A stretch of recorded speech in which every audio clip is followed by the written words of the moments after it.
Yes ఇది form 16 వచ్చింది చూసుకున్నావా?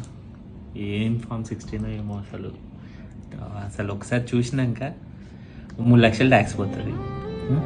హైదరాబాద్లో 2 పిల్లలతో ఉంటున్నా, పిల్లల ఫీజు 2 లక్షలు, సో 4 లక్షలు రెంట్కుంటున్నా అనుకో. సపోజ్ ఏదో నా అదృష్టం బాగుండి ఇల్లు కొనుక్కున్నా కాబట్టి ఆ కిరాయి లేదు, కానీ సపోజ్ రెంట్కుంటున్నా అనుకో 25,000 కిరాయి రెంట్ అవుతుంది.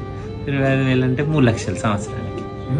ఇక ఎంత వరస్ట్ సినారీలో ఇల్లు గడవాలంటే నెలకు 25,000 కావాలి, అంటే అవో 3 లక్షలు. సో 4, 3, 3 10 లక్షలు. అంటే ఊరికే ఇల్లు గడవడం కోసము 10 లక్షలు కావాలి, మీదో 3 లక్షలు ట్యాక్స్. అంటే 13 లక్షలు నేను సంపాదిస్తే జీరో, నేనేం సంపాదించినట్టు. ఇంకా నా ఖర్చులు ఇంక ఇవన్నీ వేరేనే. మళ్ళీ సపోజ్ అడహాగ్ ఏమన్నా వచ్చినా కూడా వేరేనే. సపోజ్ నేను పోయి ఊర్లోనే ఉన్నాను అనుకో, కిరాయి లేదు, పంటలు పండుతాయి, అన్నీ బర్రె ఉంటుంది, అన్నీ ఉంటాయి, రూపాయి ఖర్చు ఇల్లు గడవడానికి మహా అయితే 5-6 వేలలో అయిపోతుంది. పిల్లల ఫీజు అంటావా ఊర్లలో ఎంత ఉంటుందో నీకు తెలుసు, మహా అయితే ఇలా ట్రాన్స్పోర్టేషన్ ఫీజు తోటి అక్కడ స్కూలే అయిపోతుంది. సో ఎంతసేపు హైదరాబాద్లో ఉన్నాడు వీడు, ఏమో చేసుకుంటున్నాడు, ఫుల్ సంపాదిస్తున్నాడు, అసలు లగ్జరీగా బతుకుతున్నా అనుకుంటా.